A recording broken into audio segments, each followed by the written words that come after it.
Quero mergulhar com vocês agora no nosso tema, o último tema da nossa série Céu na Rua. Nós conversamos sobre essa temática à luz do livro de Tiago. Se você perdeu alguma mensagem, eu quero incentivar você a assistir no YouTube as mensagens do livro de Tiago e a compreensão do que Tiago tinha no coração e na sua mente quando escreve aquela carta e como esta carta ela é poderosa, é eficaz para as nossas vidas. Duas coisas interessantes sobre esse livro. Primeiro, Lutero, quando leu Tiago, entrou em crise, a princípio achando que Tiago estava se contrapondo ao apóstolo Paulo, e Lutero chegou a dizer que era uma carta de palha, não valia nada. Depois ele começou a entender melhor Tiago, e alguns estudiosos, comentaristas, dizem que Tiago está para o Novo Testamento aquilo que Provérbios está para o Velho Testamento. Então é um livro de muito desafio, muito assunto prático e muitos conselhos para a nossa vida. E aí, no primeiro domingo, nós trabalhamos acerca do capítulo 1, onde Tiago nos diz que nós devemos nos alegrar pelo fato de passarmos por provações. No capítulo 1 do livro de Tiago, Tiago está nos levando a uma compreensão diferente da compreensão humana, instintiva. Se uma coisa ruim aconteceu, tem alguma coisa de errado. Se alguma coisa ruim aconteceu, que isso passe logo, porque eu não quero coisa ruim na minha vida, eu quero só coisa boa.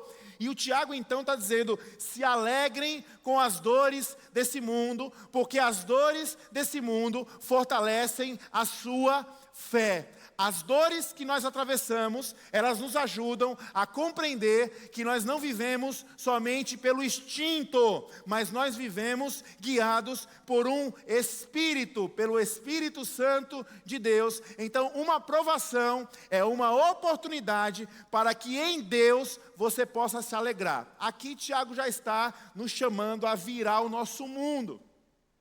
No capítulo 2, Tiago está nos incentivando a converter a nossa raiva, converter a nossa ira em justiça de Deus.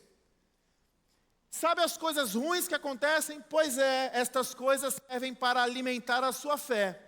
Sabe as coisas ruins que acontecem? Pois é, estas coisas podem lhe transformar. No ponto de vista natural, pecaminoso e humano, uma coisa ruim que me acontece me torna cada vez mais monstruoso. Mas com os olhos da fé, guiado pelo Espírito, uma coisa ruim que me acontece ou que me atravessa, me torna cada vez mais santo. Me torna cada vez mais íntimo de Jesus. E cada vez mais íntimo de Jesus, quando uma coisa ruim me atravessa e me encontra, eu em Deus consigo promover justiça. Converta a sua raiva em justiça. Olhe para as tribulações e se alegre, porque ali tem uma oportunidade de crescimento. Citamos nessa altura o pastor batista Martin Luther King Jr., um ativista que lutou pelos direitos humanos nos Estados Unidos, para que os negros pudessem ter o mesmo tratamento dos brancos. E esse homem causou uma revolução nos Estados Unidos, mas não foi uma revolução violenta, não foi à força, não foi uma revolução armada, não foi através do revanchismo. Nós não temos que atacar ninguém, nós temos que atacar o preconceito. E como é que nós vamos fazer isso? Foi uma revolução pacífica. Martin Luther King Jr. dizia isso, eu tenho um sonho. Eu sonho com um dia que o sol se porá sobre a América e os nossos filhos e netos não serão julgados pela cor da sua pele, mas pela grandeza do seu caráter. Martin Luther King olha para um pesadelo americano e ao invés de jogar monstros dentro do pesadelo, ele combate o pesadelo dizendo, diante de um pesadelo, eu tenho um sonho. E o sonho não pode ser violento, porque eu estou querendo elevar a consciência dos preconceituosos, de que aqueles que sofrem preconceito têm valor, têm caráter. Então eu não posso fazer com quem está sendo vítima, pegar numa arma porque quem é vítima e pega em arma está comprometendo o seu caráter. Mata o sonho, multiplica o pesadelo. Então Tiago aqui nos ensina a converter a nossa raiva em justiça, capítulo 2. No capítulo 3, Tiago vai dizer, olha, nós precisamos aprender a converter a nossa ira em justiça de Deus, porque a fé não convive e não coexiste com a acepção de pessoas. A fé não pode coexistir com preconceito. Então, Tiago está nos ajudando agora a provar e a testar a nossa fé. O quarto episódio, nós falamos sobre a verdadeira fé, onde Tiago diz, uma fé sem obras é morta.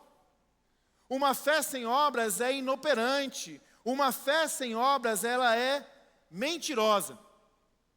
Mostre-me as tuas obras, que eu mostrarei a minha fé. Tiago, então, faz um paralelo, onde ele nos leva a entender o que é uma fé verdadeira e o que é uma fé falsa.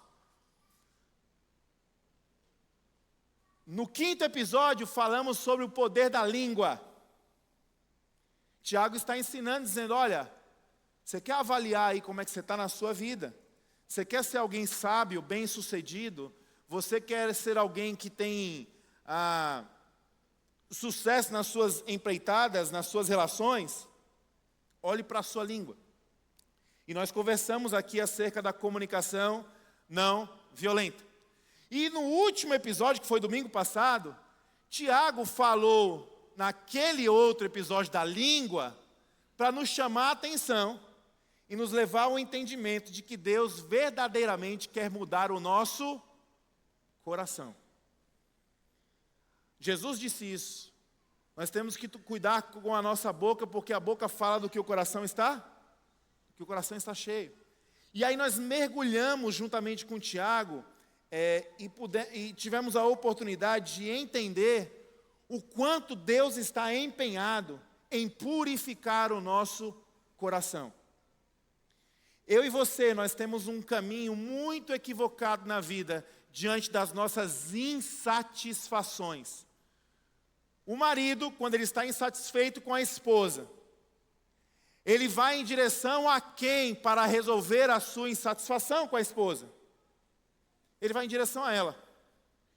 Ou ele vai em direção a algo que pode substituir a sua insatisfação com a esposa, mas que também vai feri-la. O que Tiago nos ensina? É que as nossas insatisfações, elas são sintomas e sinais de que o nosso coração precisa retornar ao Senhor e buscar no Senhor a nossa satisfação. Então, toda queixa, crítica, murmuração, toda coisa que nós estamos olhando dizendo assim, minha vida não está legal por causa disso, é a voz de Deus dizendo, filho, filha, volte-se a mim. Coloque o coração em mim, busque em mim a satisfação. E Tiago ressalta o que a Bíblia já dizia, se humilhem debaixo da poderosa mão de Deus e Ele vos exaltará. Então, insatisfações são sinais que nós devemos correr, não para elas, não para alternativas paralelas. Nós devemos voltar para a fonte que é o Senhor. E agora estamos no nosso último episódio. E a conclusão está no capítulo 5. Eu quero ler 2 versículos com vocês aqui, para que nós possamos conversar nesta manhã sobre uma conclusão desta série. Tiago 5, 19 e 20. Você pode acompanhar na sua Bíblia, no seu celular ou no telão. A Bíblia diz assim, meus irmãos, se algum de vocês se desviar da verdade e alguém o trouxer de volta, lembrem-se disso. Quem converte um pecador do erro do seu caminho, salvará a vida dessa pessoa e fará com que muitíssimos pecados sejam perdoados. Algumas versões mais próximas do original, elas trabalham, ao invés da palavra perdoado, eu quero que você grave na sua mente, muitos pecados serão encobertos. Encobertos. É uma palavra difícil de entender a princípio, mas ela vai fazer todo o sentido para o desenvolvimento do nosso texto. Vamos orar? Vamos pausar um momento, fechar os nossos olhos, curvar nossa cabeça. Eu gostaria de convidar você também a interceder pela vida da nossa irmã Margarete, serviu conosco essa semana. Margarete está com uma infecção internada no CTI, e os médicos ainda não têm um diagnóstico fechado. Nós queremos orar por ela, pelo Marcão, seu marido, sua família, especialmente para que os médicos tenham a clareza do diagnóstico. Ela está tomando alguns antibióticos, isso está até comprometendo as funções renais, e nós cremos que Deus pode operar, e é por isso que nós queremos orar por esta irmã amada. Então eu quero convidar você a fechar os teus olhos, curvar sua cabeça. Pai, nessa manhã nós continuamos a adorar o Teu nome pela Tua bondade, pela Tua graça, pela Tua fidelidade. Senhor, nós queremos daqui interceder pela vida do nosso irmão Marcos, pela vida da nossa irmã Margarete, que está agora no CTI. Ó Deus, que a Tua mão poderosa alcance essa mulher, onde ela está e como ela está. Nós oramos daqui em nome de Jesus, que a sua saúde seja restabelecida. Oramos para que os seus rins sejam fortalecidos. Oramos para que os médicos tenham agora uma sabedoria do alto para conseguir identificar, Senhor, aquilo que precisa ser feito. Nós queremos recorrer ao médico dos médicos, que é Jesus Cristo, e nós queremos apresentar a vida da nossa irmã diante do Senhor, e nós clamamos aqui hoje: Pai, opera com poder sobre a vida da nossa irmã, opera com poder sobre a vida dos médicos. Ó Pai, dá graça e conforto à vida da família, fortaleça-os na fé. Nós oramos por isso, oramos por essa palavra, por esse tempo de conversa aqui hoje, e fazemos isso no nome santo de Jesus. E a ponte diz: amém. Tiago então está aqui no seu ápice, na sua conclusão. O que o Senhor está querendo fazer conosco é um processo de conversão. É um processo de mudança, é um processo de transformação de natureza. Ele começa dizendo: olha para o que está fora de você com outro olhar. Começa a enxergar o que está fora de você de uma forma diferente. Começa a perceber que Deus quer mudar você também de dentro para fora. E por que Deus está empenhado nisso? Porque nós temos um santo ministério. Nós temos uma santa vocação, nós temos um santo propósito. E o final do livro de Tiago é muito interessante. Agora que vocês estão compreendendo que as mãos precisam ser purificadas, que o coração precisa ser tratado, que a língua precisa ser temperada, que vocês devem usar a ira para a justiça de Deus, que vocês não têm que ter preconceito com pessoas, que a fé viva ela é demonstrada com obras. Vocês estão entendendo tudo isso para o fim maior, e o fim maior é reconciliar as pessoas que estão perdidas. O texto vai dizer: se algum de vocês se desviar da verdade. Aqui, Tiago não está falando somente com os irmãos que reconheceram a verdade que em Cristo é. Tiago está se referindo: se algum de vocês, esse alguém é o homem criado imagem e semelhança de Deus, que virou as costas para Deus. Em outras palavras, se você ver, encontrar, perceber alguém que está longe da verdade, do amor de Deus, dos propósitos de Deus, você tem um objetivo. Aqui Tiago está dizendo para nós que existe uma condição inerente ao ser humano. Esse algum ou esse alguém, meu irmão e minha irmã, não é somente o nosso vizinho. Esse algum e esse alguém somos nós. Porque a nossa natureza ela é pecaminosa.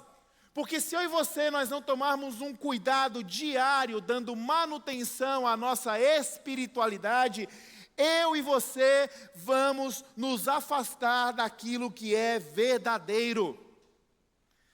Quando Tiago diz: se algum de vocês se desviar da verdade, Tiago está olhando para o mundo caído, para o mundo quebrado. Muitas pessoas têm esse dilema na vida e crise de fé, pensando assim: Deus, eu te amei tanto, eu te servi tanto, por que o meu filho é um usuário de droga? E aí nós olhamos para as disfunções do mundo, as dores do mundo, e a gente tem a falsa ideia de que essas dores, elas nos encontram porque Deus está falhando conosco. Meu irmão e minha irmã, deixa eu me dizer uma coisa, nós não vivemos num mundo perfeito. Nós não vivemos num mundo em um pleno funcionamento. Nós estamos em um avião, e esse avião chamado mundo, as turbinas pifaram. O negócio está chacoalhando, o compartimento de mala já abriu, já caiu as máscaras. O nosso mundo é um mundo caído. Jesus não veio com a missão de consertar esse avião. O próprio Jesus disse isso, o mundo jaz no maligno. O mundo morreu no maligno. Jesus vem com a missão de entrar nesse avião, que é a minha e a sua vida, e pousar esse avião em segurança. Mas até lá, nós vamos sofrer tribulações. No mundo vocês terão aflições. Porém, tem de bom ânimo, porque eu venci o mundo. Jesus não vai consertar esse mundo. Ele estará conosco, para que nós venhamos a atravessar esse mundo que é ruim. Então, quando Tiago diz, se algum de vocês se desviar da verdade, está nos dando a consciência de que nós estamos vivendo, nós somos pessoas falhas, nós vivemos num mundo quebrado, nós somos frágeis, e as pessoas que estão ao nosso redor não estão bem. Quando você perguntar para alguém, e aí, beleza? Ela vai responder, beleza, mas ela não está bem. Porque o mundo está caído. Primeira concepção que nós devemos ter em mente, quando olhamos para o que Tiago diz. E o texto avança, e ele fala assim, e se alguém o trouxer de volta? Então, a condição do perdido é inerente a todos os seres humanos. E esse alguém agora, que Tiago está se referindo, é a vocação do corpo de Cristo. Eu e você, como igreja, nós temos uma máxima vocação. Qual é a nossa vocação? Trazer aqueles que estão perdidos de volta. Enquanto cair é inerente a um ser humano, resgatar, trazer de volta é inerente ao corpo de Cristo. E aí eu quero me fazer valer do que Tiago está dizendo à luz de João capítulo 14.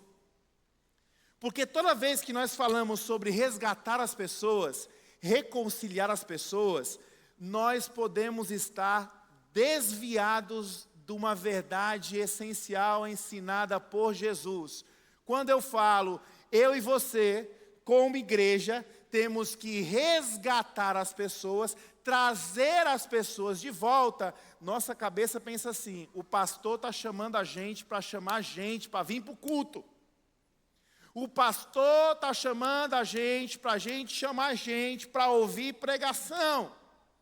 O pastor está chamando a gente para chamar a gente para se converter. Eu quero que vocês pensem comigo o que Tiago está nos dizendo nesse texto, à luz de João capítulo 14. João capítulo 14, Jesus está no cenáculo com os seus discípulos. Está chegando a hora de Jesus ir para a cruz. E quando Jesus está ali com os seus discípulos, Jesus diz isso em João 14, capítulo 2. Na casa de meu pai há muitos aposentos, se não fosse assim, eu lhes teria dito, vou preparar-lhes lugar. Quando eu e você nós lemos esse texto, porque nós estamos muito distantes do cenáculo, do ambiente dos discípulos, do ambiente dos judeus em Jerusalém, hoje o crente ele lê esse texto e pensa assim, na casa do meu pai, desenhe isso na sua mente, o que você desenharia? Não sou leitor de mente, mas eu imagino que você desenharia nuvens, céu, anjinhos, um trono branco. Na casa de meu pai há muitas moradas. A gente imagina uma mansão sobre umas nuvens cheia de quartos. Na casa do meu pai, a casa de Deus. Quando eu e você falamos, onde é a casa de Deus? A gente tem a concepção de que a casa de Deus é no céu.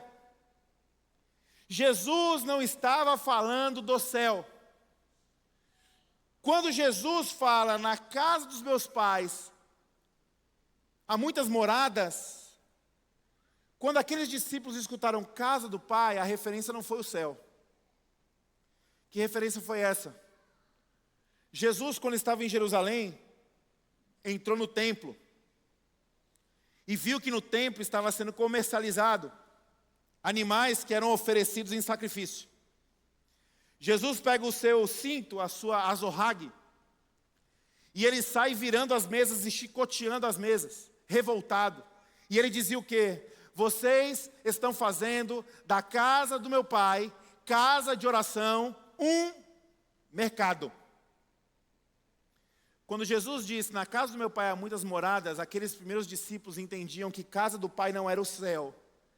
Casa do pai era o templo.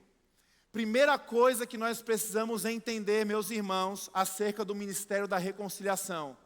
Você não foi chamado para levar a gente para o céu. Você não foi chamado para ensinar a pessoa um segredo, um comportamento, uma moral, uma oração. E com essa oração, misteriosamente, essa pessoa vai para o céu. Você não foi chamado para isso. Porque naquela concepção de casa do meu pai, Jesus estava se referindo à terra. A este lugar onde nós estamos. Segunda coisa importante de se entender, à luz da reconciliação, o que Jesus está nos ensinando. O templo que Jesus entrou foi o templo de Jeroboão. Te dando um panorama histórico para você poder compreender. O templo de Jerusalém ele foi destruído. Davi foi levantado por Deus como um rei de Israel. Davi tinha o empenho e o desejo de reconstruir o templo. Deus falou para Davi, não vai ser você, porque na sua mão tem muito sangue, mas o seu filho vai erguer o templo. E aí, Salomão foi usado por Deus para erguer e edificar um templo, o templo de Salomão. E aí, não estou falando do templo lá de São Paulo, certo, gente? Estou falando da visão histórica aqui, lá atrás. Não é o de São Paulo. Aí o Salomão levantou o templo. Nabucodonosor veio com o Império Babilônico, saqueou Jerusalém e destruiu o templo. O povo foi levado como cativo, escravo, e no meio dessa escravidão, desse cativeiro, Deus usou, inclusive ímpios, para que o povo fosse liberto. Ciro liberta o povo para o retorno a Jerusalém. E além de libertar o povo, doa para o povo dinheiro e recurso para a construção do templo. O que acontece? No meio do caminho, o recurso desaparece. O profeta Ageu é levantado por Deus para poder denunciar aquele povo, dizendo, vocês receberam recursos para a edificação da casa de Deus e vocês edificaram as suas próprias casas. Se arrependam disso aí. O povo então se arrepende, começa a fazer um mutirão, uma campanha, a se voltar, e eles começam a tentar erguer um templo, que de longe seria o chinelo do templo do Salomão. Eles não tinham recurso. E aí o profeta Ageu, ele é usado por Deus para dizer assim para o povo, a glória da segunda casa será maior do que a da primeira. O que aquele povo entendeu naquela época? Ageu estava falando o quê?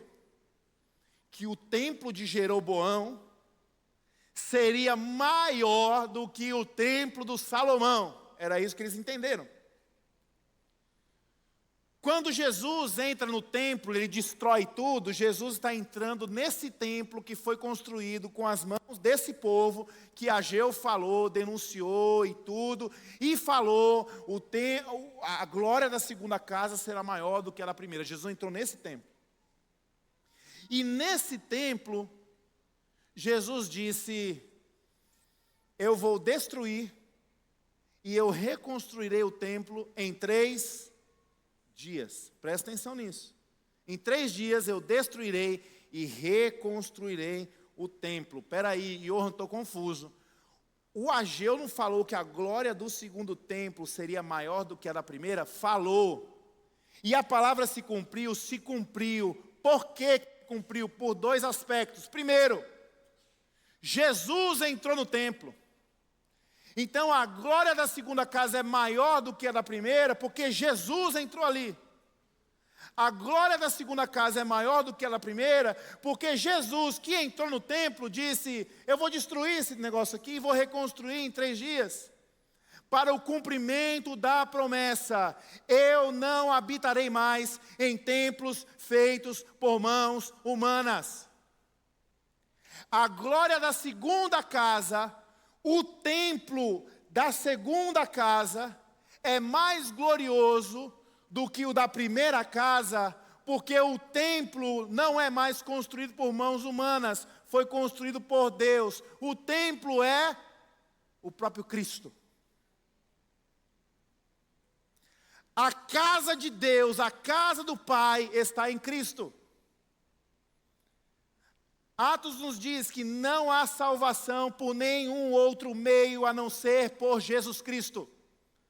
Jesus Cristo olhou para os seus discípulos em João capítulo 14, verso 20 e diz: eu sou o caminho, a verdade e a vida, e ninguém vem ao Pai se não entrar em mim, se não for por meu intermédio, se não for através de mim. Estamos aprendendo aqui que a nossa missão, irmãos, não é levar as pessoas para o céu. A nossa missão não é levar as pessoas para edifícios feitos com mãos humanas. A nossa missão é levar as pessoas a um profundo e íntimo relacionamento com Cristo, com Jesus. Então, a forma que eu preciso trazer as pessoas para a verdade da qual elas se perderam é apresentando Cristo. E aí nós temos um segundo desafio. Como é que nós fazemos isso ultimamente? Através do discurso. Irmãos, eu acho uma bênção a comunicação, o panfleto, o convite, você decorar versículo, você fazer um jogral, fazer uma peça, você aprender as 4 leis espirituais, você usar uma pulseirinha que tem uma cor, a branca, a vermelha, que é o pecado, a verde, que é a esperança, você usar um adereço para falar para as pessoas de Jesus. Irmãos, isso é uma bênção.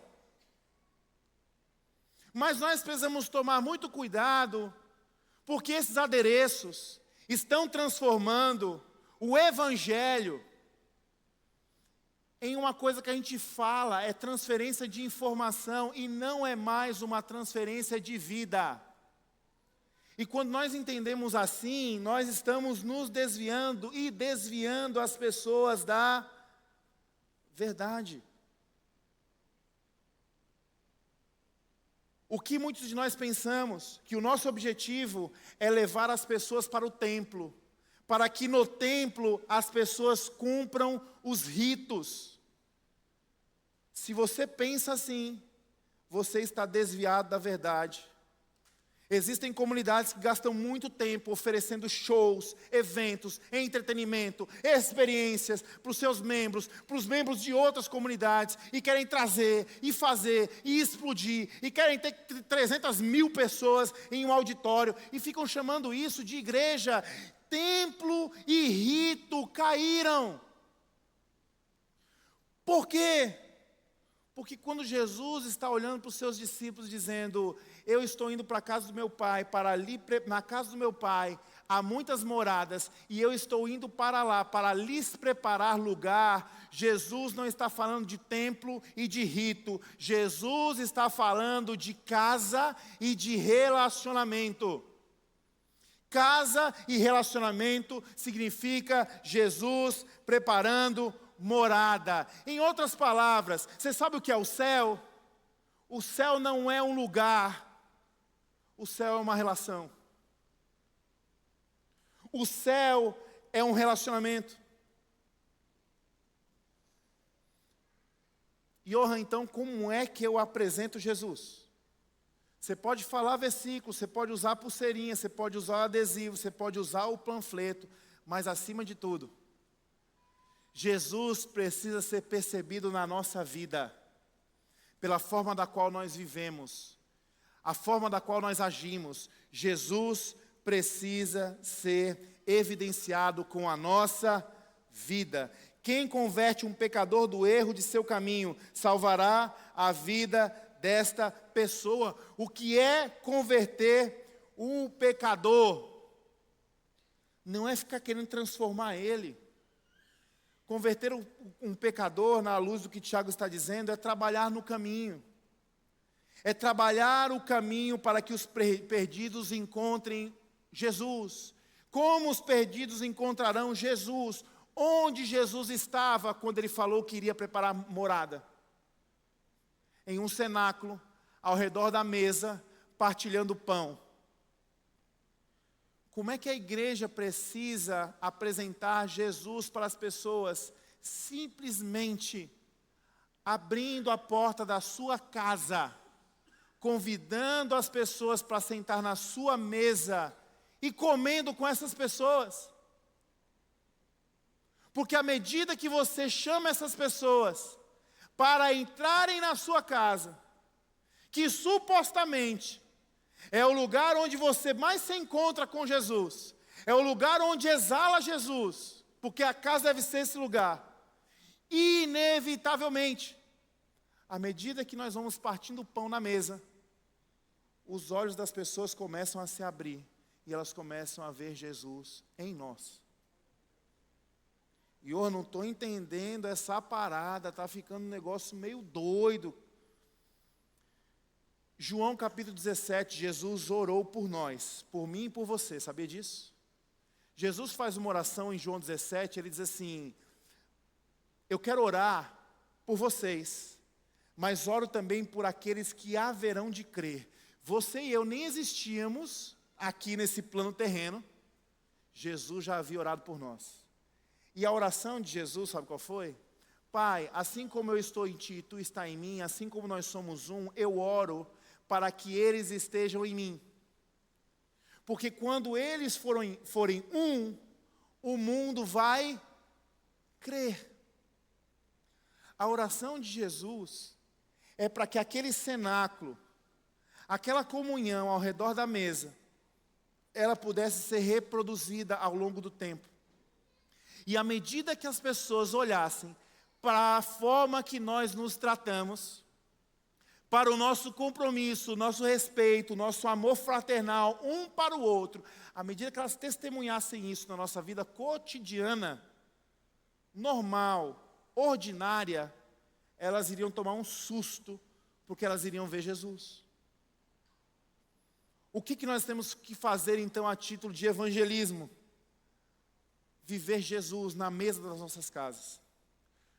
Tornar o partir do pão, todo o partir do pão na nossa casa tem que ser uma santa ceia. É um momento de louvor, é um momento de gratidão, é um momento de adoração. Sabe o que é a Páscoa, irmãos?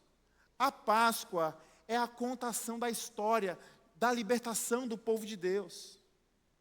A Páscoa é o momento que a mesa, ela não serve só para apoiar a sua comida e para alimentar a sua barriga. A mesa da Páscoa e do cenáculo alimenta a nossa alma, nos aponta para a eternidade. Jesus, ele quer estar na nossa casa. Jesus quer estar na nossa mesa. Cada mesa de um cristão cada refeição deve ser uma Páscoa. Sabe o que significa Páscoa? Passagem. Passagem da terra da escravidão para a terra da liberdade. Passagem por um mar que iria nos matar para uma terra prometida onde emana leite e mel, onde emana vida. Passagem. Toda mesa e toda refeição do cristão deveria ser uma Páscoa. Porque se na sua casa você consegue fazer isso, viver e respirar o amor de Deus, sentado com os seus ao redor da mesa, e enquanto comem, celebram, adoram e se lembram dessa história, qualquer pessoa que sentar nesta mesa, verá Jesus. E Johan, será que é isso mesmo? Foi assim que Jesus orou por nós, foi por isso que Jesus orou por nós. E é isso que acontece no caminho de Emaús. onde 2 discípulos estão consternados e sofrendo, e porque Jesus havia morrido, Jesus começa a acompanhá-los pelo caminho, começa a contar algumas coisas, falar algumas coisas. Aqueles homens, vendo que iria anoitecer, olham para aquele desconhecido e diz: você não pode ir embora. Você não pode ir embora. O que eles estavam fazendo, gente? Sendo respostas da oração do próprio Jesus. Você tem que vir com a gente para a mesa. Ao sentarem na mesa, partiram o pão, a Bíblia diz que os olhos se abriram. E eles perceberam ali que Jesus estava no meio deles. Aí a Bíblia diz que Jesus, depois disso, desapareceu. E essa é uma grande questão teológica. Para onde Jesus foi? Existem alguns argentinos, eu sei que o argentino tem um estigma nosso, né? Mas tem uma resposta interessante. Eles dizem assim: resposta fácil. Para onde Jesus foi? Para dentro deles. Porque esse é o grande objetivo de Jesus. A glória da segunda casa será maior do que a primeira, porque Jesus é a habitação do Pai. E esse Jesus, através do Espírito Santo, quer morar em nós. Em outras palavras, a casa do meu Pai, há muitos lugares. Eu estou indo lá para preparar morada. Sabe o que Jesus está preparando? Não é um lugar para você. Jesus está nos preparando para que através das nossas casas, Salmo 68, 5 e 6 se cumpra. Na mesa de um cristão, o perdido descobre que lá está o pai para os órfãos e o defensor das viúvas. Na mesa dos cristãos, o perdido descobre que ali está Deus, porque nesta mesa há uma santa habitação. Ali os perdidos descobrem, na mesa dos cristãos, que Deus dá um lar aos solitários, que Deus liberta os presos. É nesse lugar onde Salmo 68, ele se cumpre. E para terminar, pastor, você falou que aquele final, os pecados não são perdoados, os pecados são encobertos. Como assim? Na nossa cabeça, a primeira definição sobre encobrir significa esconder, passar um pano, né? Essa palavra que está em Tiago, ela está em um outro lugar da Bíblia. Eu quero ler esse texto com vocês para a gente caminhar para o fim. Ezequiel 37, do verso 1 ao verso 6. A mão do Senhor estava sobre mim, e por seu espírito ele me levou a um vale cheio de ossos secos. Ele me levou de um lado para o outro, e pude ver que era enorme o número de ossos no vale, e eles eram muito secos. E ele me perguntou: filho do homem, esses ossos poderão tornar a viver? Eu respondi: ó soberano Senhor, só tu sabes. Então ele me disse: profetize a esses ossos e diga-lhes: ossos secos, ouçam a palavra do Senhor. Assim diz o Senhor soberano a estes ossos: farei um espírito entrar em vocês, e vocês terão vida. Verso 6, ouçam com atenção. Porei tendões em vocês, e farei aparecer carne entre vocês, e os cobrirei, os encobrirei com pele. Porei um espírito em vocês, e vocês terão a vida. Então vocês saberão que eu sou o Senhor.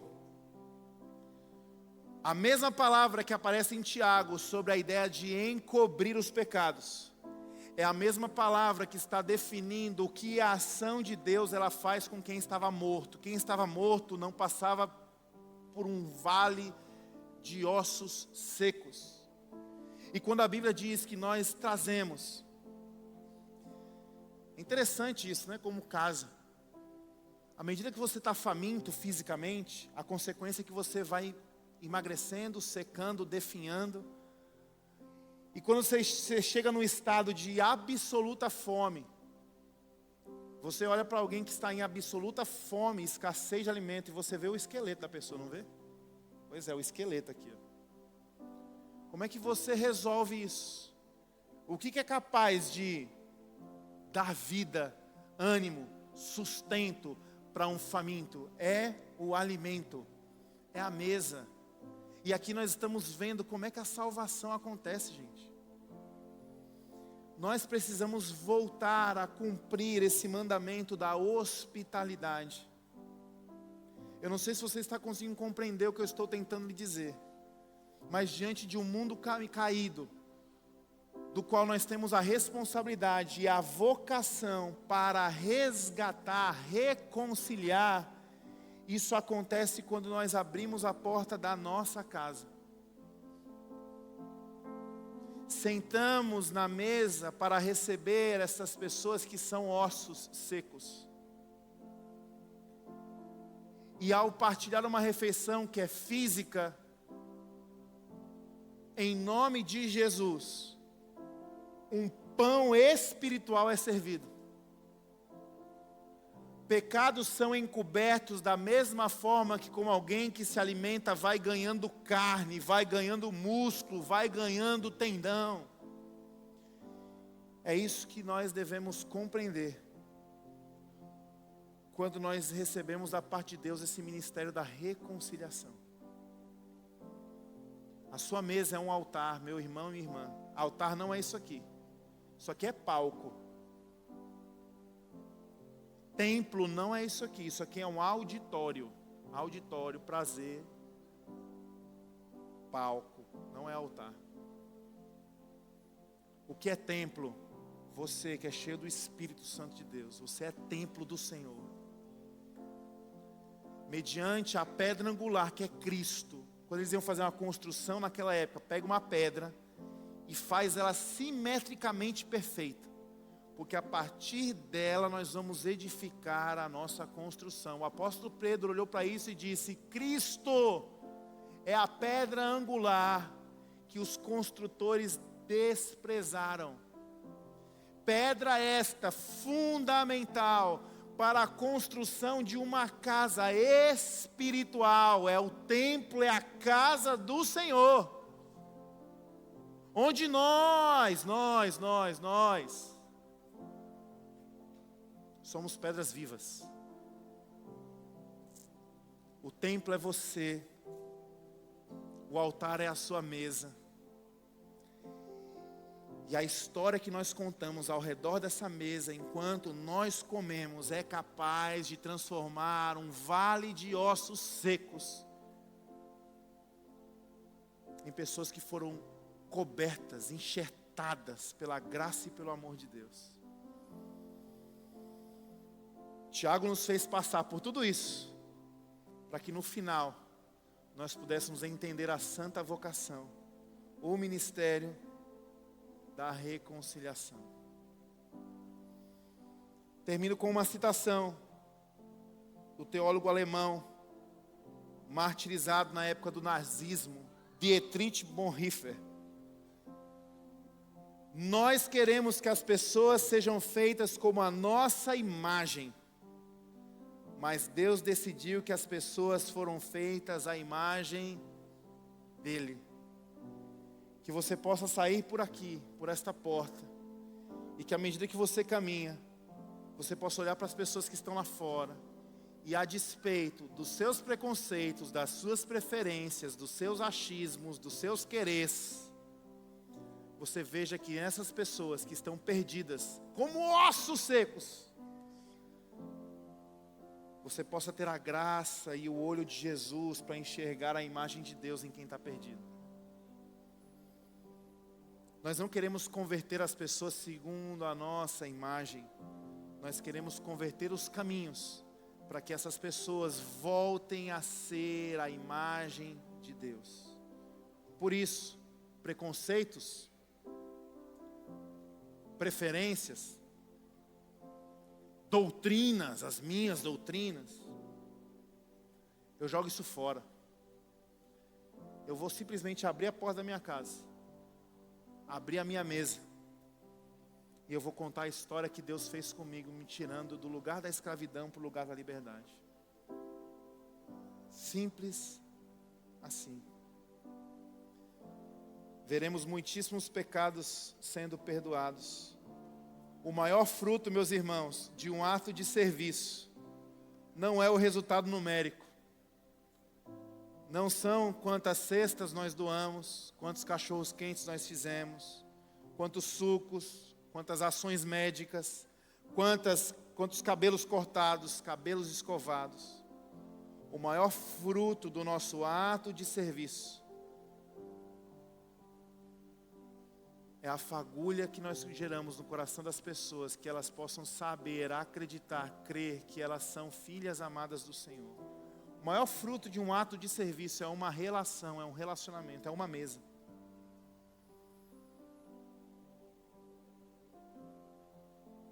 Por que nós chamamos ponte? Por que nós temos um orgulho, um santo orgulho de dizer nós somos a ponte? Porque 2 Coríntios 5, 18 a 20 nos diz isso. Tudo isso provém de Deus, que nos reconciliou consigo mesmo por meio de Cristo. Cristo é uma ponte. E Ele nos deu o seu santo ministério, o ministério da reconciliação. Ou seja, que Deus em Cristo estava reconciliando consigo o mundo, não lançando em conta os pecados dos homens. Nós não queremos transformar as pessoas segundo a nossa imagem. E nos confiou esta mensagem, a mensagem da reconciliação. Portanto, somos embaixadores de Cristo, como se Deus estivesse fazendo por meio de nós o seu apelo por nosso intermédio. Por amor a Cristo, nós lhes suplicamos, reconciliem-se com Deus. Vamos fechar nossos olhos, curvar nossa cabeça.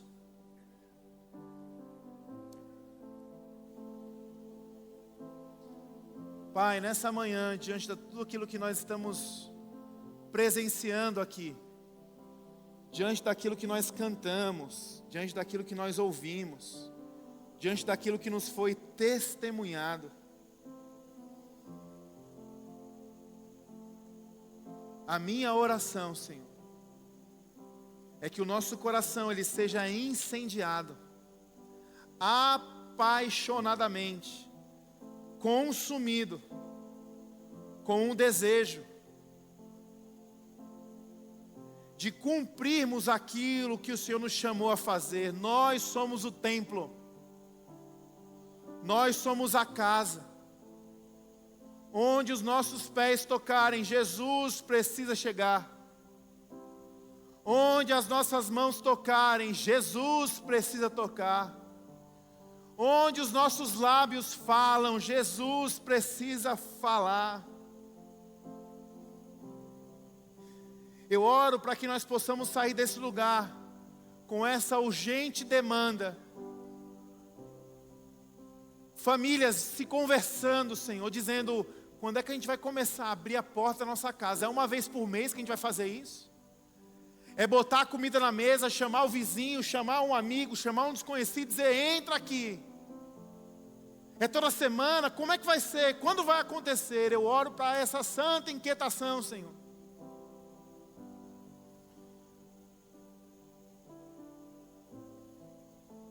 John Wesley orava isso: Senhor, dai-me homens que tenham repúdio ao pecado, homens que tenham aversão àquilo que é mal, mas que tenham sede e fome da Tua palavra. Se o Senhor me der estes homens, nós ganharemos o mundo. Senhor, a minha oração é: levanta famílias nesse lugar que entendam que são templo do Senhor. Levante casas nesse lugar que olhem para suas mesas e enxerguem o altar de Deus. Senhor, muda os olhos desta comunidade para que elas possam olhar para qualquer pessoa e verem ossos secos que precisam ser resgatados e encobertos com a Tua graça. Que nós possamos converter os nossos caminhos, Senhor, para que o perdido encontre casa, o solitário encontre família, o órfão e a viúva encontrem amparo. E esses caminhos convertidos significam isso. Pai, a chave da minha casa está nas Tuas mãos. Pai, a minha mesa é o Teu altar.